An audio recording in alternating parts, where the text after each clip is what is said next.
नमस्कार, माई ई टीचर में आपका स्वागत है। यहाँ हम देखेंगे, सुनेंगे और आगे बढ़ेंगे।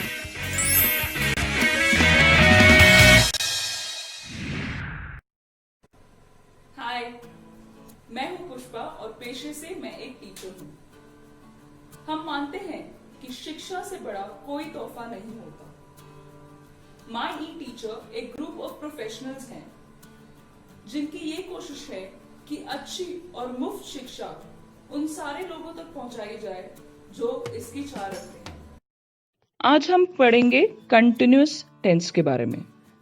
कंटिन्यूअस का अर्थ जो प्रगति में हो। कंटिन्यूअस टेंसेस में 3 और टेंसेस हैं: past continuous, present continuous, future continuous.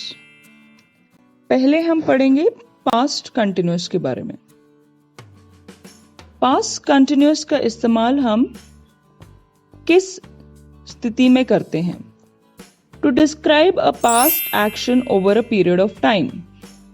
They were studying yesterday morning, मतलब कि कल सुबह जो था उस वक्त वो पढ़ाई कर रहे थे, पढ़ने का कार्य प्रगति में था। To say that someone was in the middle of something at a certain time, मतलब जिस वक्त की हम बात कर रहे हैं उस वक्त वो कार्य प्रगति में था। They were playing cricket this time yesterday, कल इस वक्त पर वो क्रिकेट खेल रहे थे। पास्ट सिंपल और पास्ट कंटिन्यूअस को हम एक साथ इस्तेमाल करते हैं, जैसे कि सारा was sleeping when I went home, मतलब जब मैं घर गई तो सारा जो है सो रही थी, सोने का एक्शन चल रहा था। तो इसका मतलब पास्ट कंटिन्यूअस टेंस जो है पास्ट में शुरू हुआ है और जिस वक्त की हम बात कर रहे हैं उस टाइम पे वो कार्य प्रोग्रेस में है या चल रही है। अभी हमने एग्जाम्पल्स में से देखा कि जो वर्ब या क्रिया का इस्तेमाल किया गया है वो है स्टडिंग, प्लेइंग, स्लीपिंग, यानी कि हम वर्ब के ING फॉर्म का इस्तेमाल करते हैं। इसके साथ में हम हेल्पिंग वर्ब का यूज करते हैं, जैसे कि वॉज या वर। ये 2 उदाहरण देखें। Geeta was painting, Sita and Geeta were painting. जब गीता अकेली थी तो हमने हेल्पिंग वर्ब वॉज का इस्तेमाल किया। जब हमने सीता और गीता कहा तब हमने हेल्पिंग वर्ब वर का इस्तेमाल किया। तो जब सिंगुलर नाउन्स होते हैं यानी एक वचन होता है तो हम यूज करते हैं वॉज। ही, शी, इट, इन सब के साथ हम इस्तेमाल करते हैं वॉज। प्लूरल नाउन्स जब होता है यानी कि बहुवचन, तब हम इस्तेमाल करते हैं वर। दे, यू, आई, इनके साथ भी हम इस्तेमाल करते हैं हेल्पिंग वर्ब वर का। तो पास्ट कंटिन्यूअस और पास्ट सिंपल में क्या डिफरेंस है? इन 2 एग्जाम्पल्स को देखें। When mom came, I slept. When mom came, I was sleeping. पहले सेंटेंस में जो सोने की क्रिया है वो मॉम आने के बाद हुई।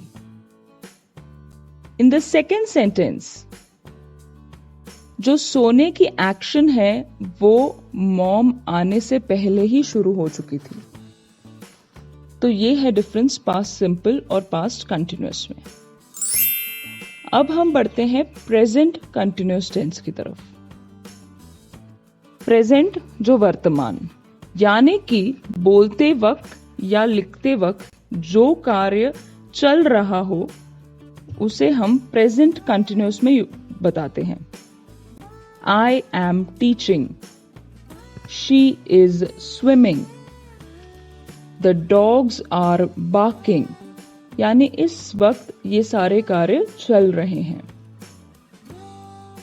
इसमें भी जो है जो वर्ब इस्तेमाल किया गया है वो ING फॉर्म में इस्तेमाल किया गया है, जैसे teaching, swimming, barking.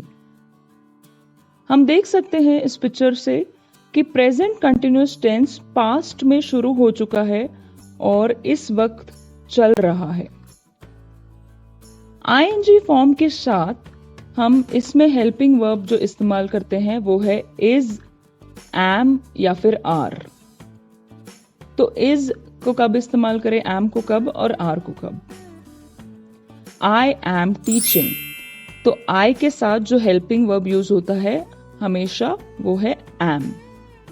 She was swimming, एक वचन सिंगुलर या फिर प्रोनाउंस जैसे कि ही, शी और इट के साथ इस्तेमाल होता है इज।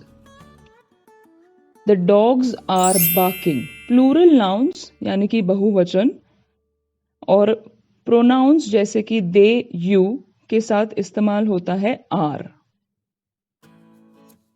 अब बढ़ते हैं फ्यूचर कंटिन्यूअस टेंस की तरफ। फ्यूचर कंटिन्यूअस टेंस कब इस्तेमाल करते हैं? It is used when a longer action in the future is interrupted by a shorter action in the future.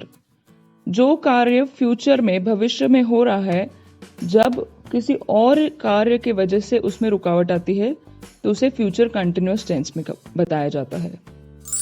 जैसे Carol will be reading when you go tomorrow, यानी कि जब कल आप जा रहे हो तब कैरल क्या कर रही होगी, वो पढ़ रही होगी।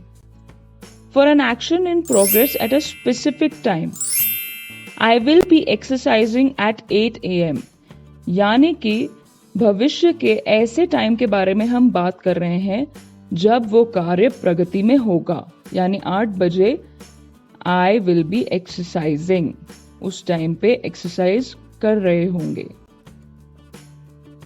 When two actions will be happening at the same time in the future, यानी कि भविष्य का ऐसा समय जब दो कार्य एक साथ चल रहे होंगे।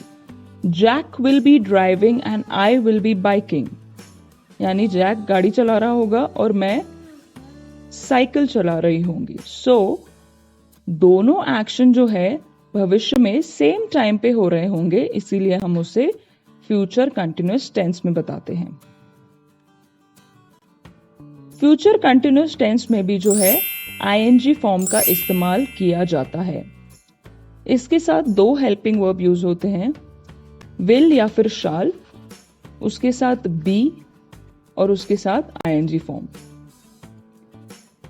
तो आज हमने पढ़ा कंटिन्यूअस टेंसेस के बारे में। कंटिन्यूअस टेंस यानी जो प्रगति में है।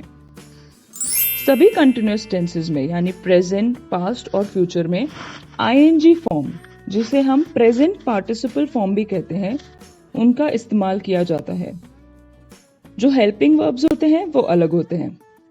पास्ट में होता है वॉज या वर, एक वचन यानी सिंगुलर के साथ वॉज और बहुवचन यानी प्लूरल के साथ वर। प्रेजेंट में इज, एम या आर, आई के साथ एम, सिंगुलर्स यानी एक वचन के साथ इज, प्लूरल्स यानी बहुवचन के साथ आर। फ्यूचर में विल या शैल के साथ बी और उसके साथ आईएनजी फॉर्म। आशा करती हूं या कंटिन्यूअस टेंस के बारे में आपको समझ आया होगा। धन्यवाद। अगर आपको हमारा ये वीडियो अच्छा लगा हो तो लाइक बटन दबाना ना भूलिए। ऐसे बहुत से और वीडियोस देखने के लिए हमारे चैनल को सब्सक्राइब जरूर करें। अपने परिवार और मित्रों के साथ इन सारे वीडियोस को शेयर करें। जब आप हमें प्यार करते हैं तो हमें आगे बढ़ने का मौका मिलता है।